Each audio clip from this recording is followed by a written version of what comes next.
my name is Amethyst with WTI, and this is the After Hours Wondrous Glow Illuminator. I am obsessed with this highlighter. So very beautiful. Let me show you it up close. I am obsessed with highlighters, and this one is not exempt from the obsession. This is a beautiful warm toned highlighter by Wander Beauty.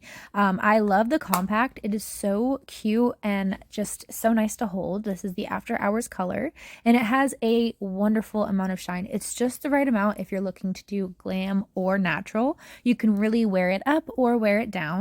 And I really love how easy it is to apply. You can get a really nice amount of pigment in one swipe, but you don't have to be worried about a heavy hand because it's really easy to blend out if you accidentally put too much. So it really is wonderful for all the different ways. As you can see, I'm just in love with it. I really, really love this highlighter. It's just so beautiful, long lasting. It's the perfect amount of sheen and doesn't have any chunky bits to it. So I really love it. So there you have it. If you're looking for a nice warm toned illuminator, I cannot recommend this one enough. So very beautiful, and that is my point of view.